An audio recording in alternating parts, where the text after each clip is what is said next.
नमस्कार, स्वागत है आप सभी का न्यूज अपडेट में। मेरा नाम है सिद्धांत त्रिपाठी और आइए रुक करते सीधा खबरों की ओर, जहां देहरादून में शपथ ग्रहण समारोह का एक आयोजन किया गया, जिस अवसर पर केदारनाथ की नवनिर्वाचित विधायक आशा नौटियाल को विधानसभा अध्यक्ष ऋतु खंडूरी भूषण ने पद और गोपनीयता की शपथ दिलाई। शपथ ग्रहण समारोह में मुख्यमंत्री पुष्कर सिंह धामी भी मौजूद रहे और इस अवसर पर आशा नौटियाल ने कहा कि केदारनाथ का विकास करना उनकी पहली प्राथमिकता है। इस दौरान उन्होंने प्रधानमंत्री मोदी, मुख्यमंत्री धामी का भी आभार व्यक्त किया। इसके साथ ही वहीं मुख्यमंत्री धामी ने केदारनाथ की जनता का आभार व्यक्त करते हुए आशा नौटियाल को बधाई और शुभकामनाएं दी हैं।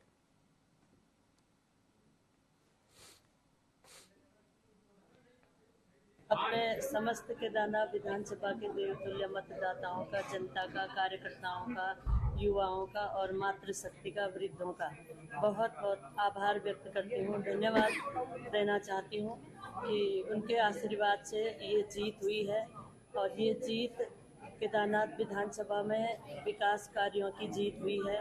हमारे देश के यशस्वी प्रधानमंत्री आदरणीय मोदी जी के, आदरणीय धामी जी के विकास कार्यों पर लोगों ने मोहर लगाई है और निश्चित तौर पर आगे भी हमारा विजन विकास के हर कोने, जहां भी विधानसभा क्षेत्र में जो भी गांव अभी विकास से अछूते रह गए हैं, उन गांवों को विकास की गति में आगे बढ़ाने का है।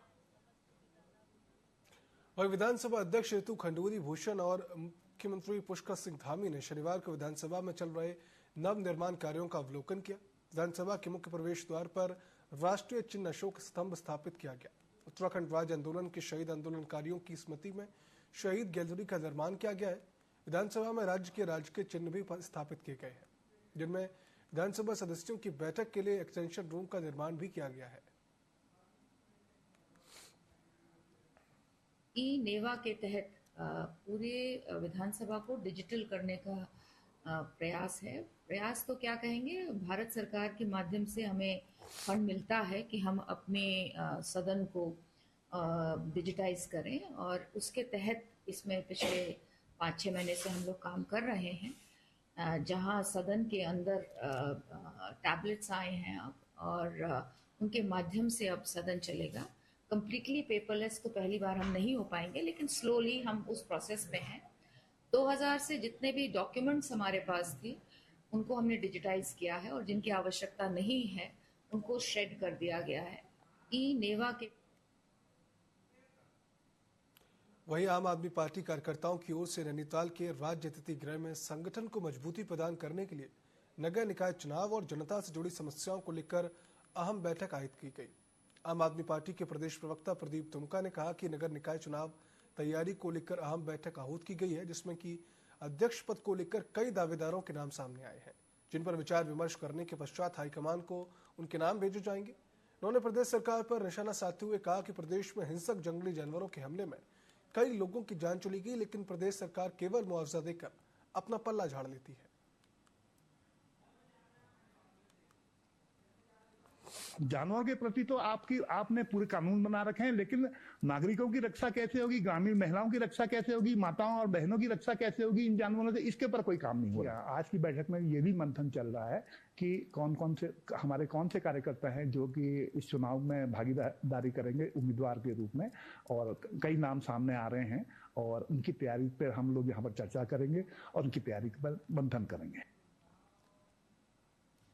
वहीं रुद्रपुर में केदारनाथ जी ट्रस्ट के अध्यक्ष महंत राम बालक दास ने भाजपा के 2 नेताओं पर नगर निगम क्षेत्र में अवैध रूप से मिट्टी का खनन करने का आरोप लगाया। महंत का कहना है कि रात के अंधेरे में मशीनों के माध्यम से डंपर में भरकर मिट्टी ले जाई जाती है। मिट्टी के खनन का खेल जोरों पर चल रहा है। उन्होंने इस मामले में जिला प्रशासन से जांच कर कार्रवाई करने की मांग की है। वहीं नगर निगम के अधिकारियों ने निगम से परमिशन लेने के बाद मिट्टी का खनन कराने की बात कही है।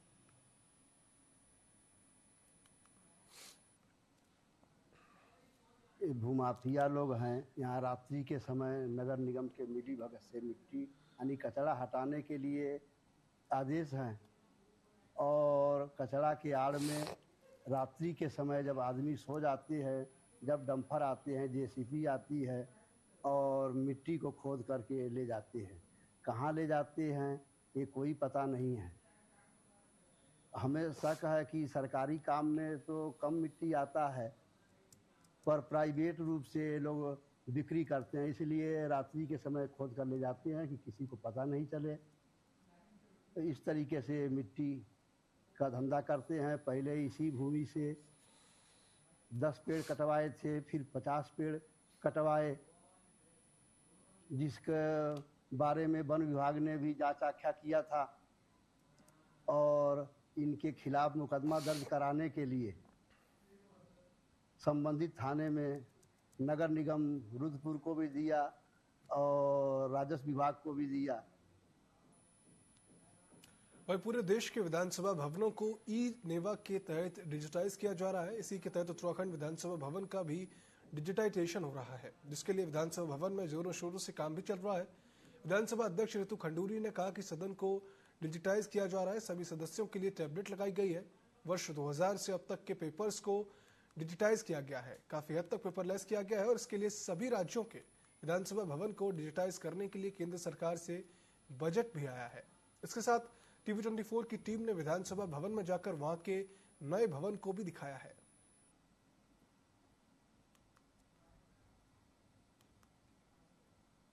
उत्तराखंड विधानसभा भवन का जो मेन सदन है, जहां से सदन की कार्रवाई चलती है, वो इस वक्त हम यहाँ हैं और इसको पूरी तरह से डिजिटाइज करने का जो काम किया गया है। हमारी बात अभी जैसे कि बताया था विधानसभा अध्यक्ष ऋतु खंडूरी ने कि कुछ चेंजेस किए गए हैं विधानसभा। अब मैं अपने सहयोगी से कहूँगा ऊपर दिखाएं, तो यहाँ सारे जो विधायक होंगे, जो सदस्य होंगे विधानसभा के, वो सब यहाँ बैठेंगे और उसके पीछे का जो एरिया आप देख रहे हैं, मैं कहूँ वहाँ जो पत्रकार दीर्घा वो पीछे होती है, उसको भी थोड़ा बढ़ाने का काम इस बार किया गया है, क्योंकि आसानी से जो पत्रकार हैं वो सवाल पूछ सकते हैं। और खुद अगर आप देखते हैं मुख्यमंत्री और विधानसभा अध्यक्ष यहाँ पहुंचे, मैं कहूँगा अपने सहयोगी से वो दिखाएं, निरीक्षण करने के लिए पहुंचे हैं विधानसभा अध्यक्ष और मुख्यमंत्री पुष्कर सिंह धामी। आपको सामने अगर देखेंगे तो मंचा सीन है जहां विधानसभा अध्यक्ष बैठेंगी और अभी पूरा जो तैयार ये हो गया और अगला जो सत्र होगा वो इसी सदन के अंदर होने वाला है। और ये कहीं ना कहीं चल रहा है क्योंकि पूरे हिंदुस्तान के जो सदन है, विधानसभा सदन, उनको बदलाव उनमें किया जा रहा है, उनको डिजिटल करने का प्रयास केंद्र सरकार के द्वारा किया गया है। और विधानसभा अध्यक्ष ने भी कहा है कि जो इसका बजट है वो सब केंद्र सरकार से है और उसका रिनोवेट पूरी तरीके से किया गया है और आने वाले टाइम में पूरा डिजिटली ये आपको दिखाई देगा। देहरादून से वीडियो जर्नलिस्ट हरीश के साथ आदिल पाशा, TV24। उत्तराखंड की पिरान कलियर से कांग्रेस पार्टी के विधायक फुरकान अहमद आज देहरादून पहुंचे। इस दौरान TV24 संवाददाता आदिल पाशा से बात करते हुए फुरकान अहमद ने राज्य सरकार पर ग्राम पंचायत और निकाय चुनाव न कराने के आरोप लगाए। वहीं हरिद्वार जिले के किसानों के गन्ना मुख्य बकाये को लेकर भी उन्होंने विरोध जताया और कई आरोप सरकार पर भी उन्होंने लगाए।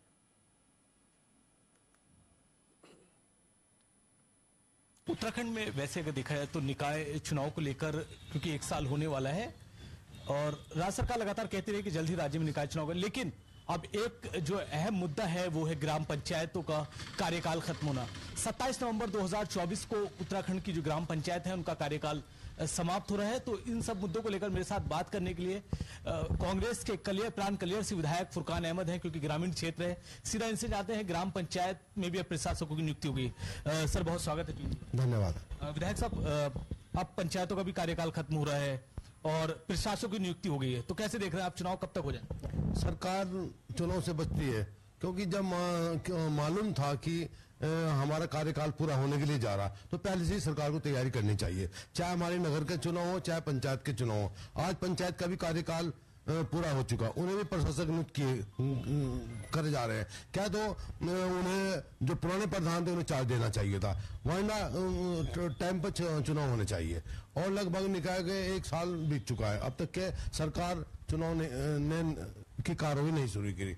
मेरी तो मांग है कि जब भी कोई भी चुनाव हो, चाहे पंचायत का हो चाहे निकाय का हो, वो टाइम पर होने चाहिए और सरकार तत्काल चुनाव कराए। इसके विधायक हैं भारतीय जनता पार्टी के लैंसडाउन से दिलीप सिंह रावत, वो कह रहे हैं कि विशेष सत्र जो वन अधिनियम है उसको, क्योंकि उत्तराखंड में देखा जाए तो जो जंगली जानवर हैं वो कई बार हानि पहुंचाते हैं, तो उनको कहना है कि अगर सरकार विशेष सत्र नहीं बुलाती तो मैं आने वाले सत्र में नहीं जाऊंगा।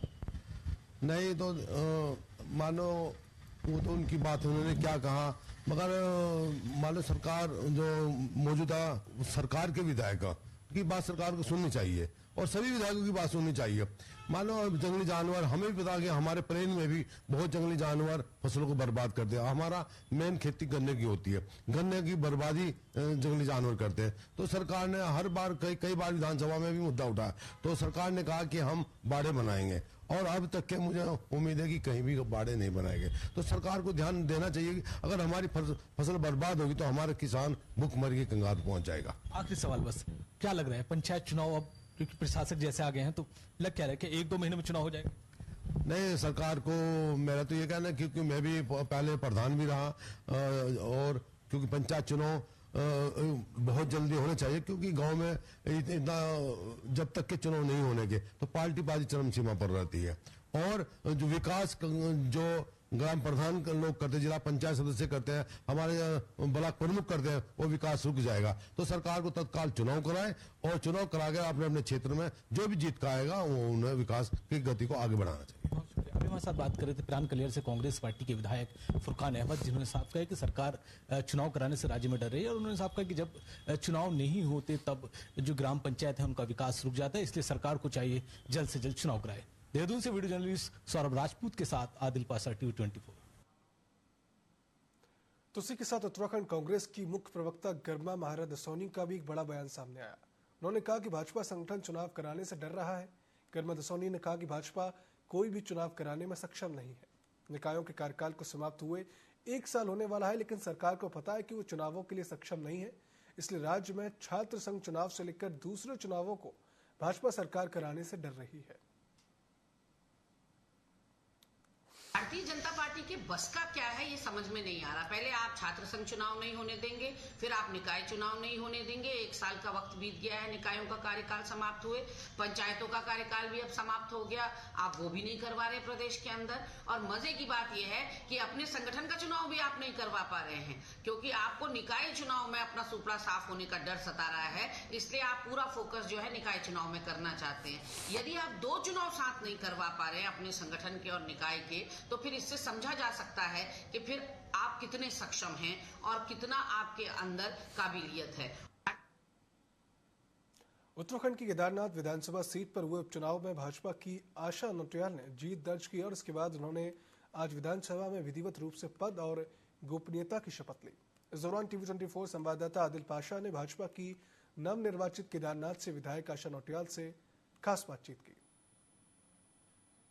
उत्तराखंड की केदारनाथ विधानसभा से नवनिर्वाचित विधायक आशा नौटियाल ने आज विधिवत रूप से सदस्यता ली है। वो मेरे साथ बात करने के लिए मैम बहुत स्वागत है। बहुत बहुत धन्यवाद। केदारनाथ की जनता ने आशीर्वाद दिया है तो कैसे देख रहे हैं सर? जी बहुत बहुत धन्यवाद करती हूँ मैं आपके माध्यम से केदारनाथ की देवतुल्य जनता को, केदारनाथ के देवतुल्य मतदाताओं को, सभी कार्यकर्ताओं, मातृशक्ति को, अपने राष्ट्रीय नेतृत्व और प्रदेश नेतृत्व को, माननीय प्रधानमंत्री जी को, माननीय मुख्यमंत्री जी को और सभी हमारे क्षेत्र के, जनपद के और विधानसभा के देवतुल्य कार्यकर्ताओं को, जिन्होंने ये जीत दिलाई है और भारतीय जनता पार्टी का कमल वहाँ पर खिलाया है, उन सभी के लिए मेरा दिल की गहराइयों से बहुत बहुत धन्यवाद और आभार। मैम, जो काम रह गए हैं दिवंगत विधायक शैला रानी रावत के, उनको कैसे आगे बढ़ाने का काम करेंगे और क्या ऐसे मुद्दे हैं, कौन से ऐसे काम हैं जो केदारनाथ की जनता को समर्पित किए? देखिए, बहुत सारे काम हमारी सरकार ने, माननीय मुख्यमंत्री धामी जी की सरकार ने वहाँ पर प्रारंभ किए हैं। काफ़ी सारी घोषणाएं वहाँ पर हुई हैं जिनके शासनादेश जारी हो गए हैं। यात्रा का विषय वहाँ पर है, यात्रा को सुव्यवस्थित करने का काम करेंगे और वहाँ की जो योजनाएं हैं, उन योजनाओं जहाँ अभी सड़क नहीं है, बिजली नहीं है, पानी नहीं है, स्वास्थ्य की दिक्कतें हैं, शिक्षा की दिक्कतें हैं, उन सभी समस्याओं के समाधान के लिए मेरा दिन रात वहाँ की जनता के साथ समर्पित रहेगा और विकास कार्य को आगे बढ़ाने का जो मेरा काम रहेगा, उसमें माननीय मुख्यमंत्री जी के द्वारा बहुत सारी घोषणाएं वहाँ की गई हैं जिनके जीओ जारी हो चुके हैं। उन योजनाओं को धरातल पर उतारने का काम करूंगी। महिलाओं को लखपति बनाया जा रहा है, तो आपके क्षेत्र में कितनी महिलाएं को लखपति? देखिए, हमारे क्षेत्र में लगभग 1000 से भी ऊपर महिला शक्ति लखपति दीदी के रूप में आगे बढ़ रही हैं। बहुत सारी महिलाएं जिन्होंने अपना काम खड़ा किया है।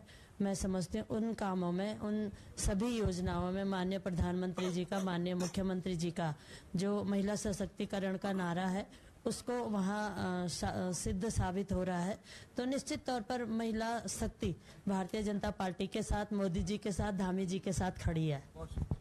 हमारे साथ बात करनी थी। केदारनाथ विधानसभा से भारतीय जनता पार्टी की नवनिर्वाचित विधायक जिन्होंने आज शपथ ली है, आशा नौटियाल। उनका साफ कहना है कई ऐसे मुद्दे हैं जिनको लेकर के काम केदारनाथ में किया जाएगा और लखपति दीदियों के बारे में उन्होंने कहा कि लखपति दीदी 1000 से ज्यादा केदारनाथ विधानसभा में और भी कई महिलाओं को वहां लखपति बनाया जाएगा। देहरादून से वीडियो जर्नलिस्ट सौरभ राजपूत के साथ आदिल पाशा, T24। उत्तरकाशी में आज रामलीला मैदान में पहाड़ियों की मंगसीर की बकवाल का विधिवत पूजा अर्चना कर शुरुआत हो गई। बकवाल का त्योहार 3 दिन तक चलेगा, जिसे देश विदेश के पर्यटक देखने के लिए आ रहे हैं, जिसमें कि पारंपरिक तरीके जनपद मुख्यालय के रामलीला मैदान में आयोजित किए जा रहे हैं। आपको बता दें कि यह त्योहार जनपद के प्रत्येक गांव में मनाया जाता है। अंगा फाउंडेशन की ओर से इस साल गढ़वाली लोक बोली में 3 दिन के कार्यक्रम के तहत पहले दिन बाल बकवाल, दूसरे दिन बेटी और तीसरे दिन मुख्य बकवाल का आयोजन होगा।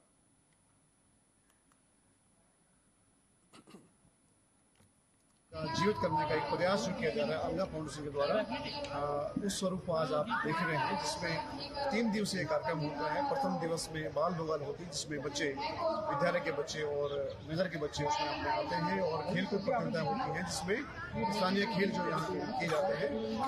उसका बेटी बकवाल होती है दूसरे दिन, जो कल होगी, और तीसरे दिन मुख्य बकवाल होगी। तो इस तरह से ये 3 दिन का बकवाल कार्यक्रम है।